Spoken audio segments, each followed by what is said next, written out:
what's the latest on the ground as the funeral ceremonies for late Supreme Leader have started? Well, Pauline, this is a multi-day event that has officially opened gates to public today. It began yesterday here in Tehran. I'm standing right outside the Musalla. That dome that you see behind me, that is the Musalla. And the people that you see that are walking towards, they're going towards one of the gates. So we're currently on what is called Khayabane Pakistan, or the Pakistan Street. And then I'll just get aside for the benefit of our viewers. These are families, these are men, women, children. They continue to walk towards one of the entrances. There are intense and immense security measures that continue to be in place here outside the Musalla. This is where, inside these buildings, is where the mortal remains of Ayatollah Ali Khamenei, the slain Supreme Leader of Iran, they are being kept.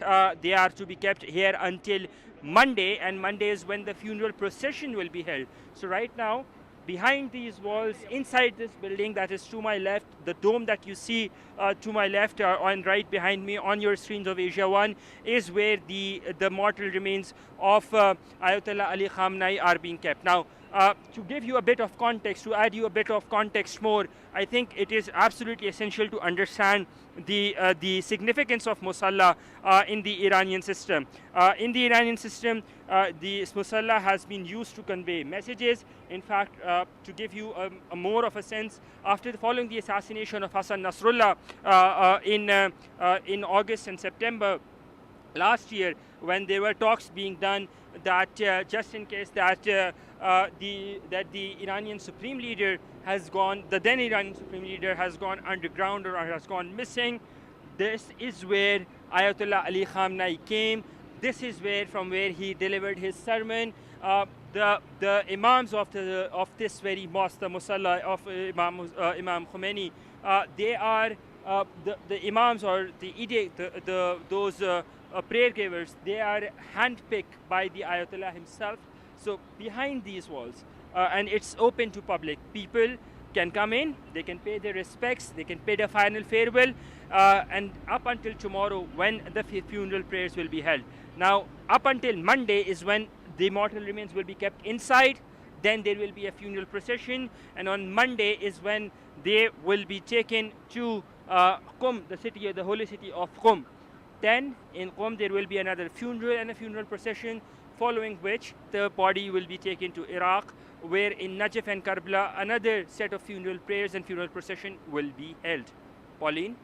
All right, Anna, thank you so much for the detailed explanation of what's happening there on the ground.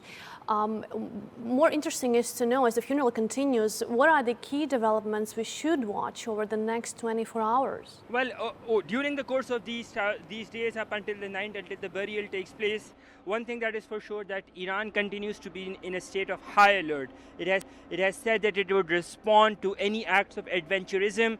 It would immediately and decisively respond to any acts of adventurism. So in that context, that is something to be very, very closely watched out.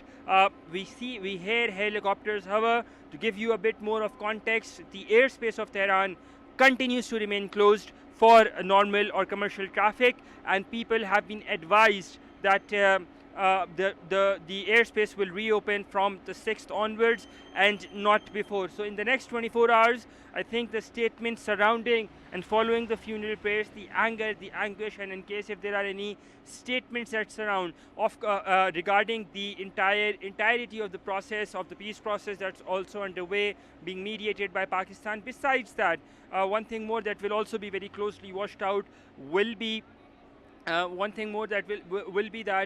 whether or not the current Iranian Supreme Leader, Ayatollah Mujtaba Khamenei, whether he gets to make a public appearance or not, that is something that will be very, very closely watched out. Pauline?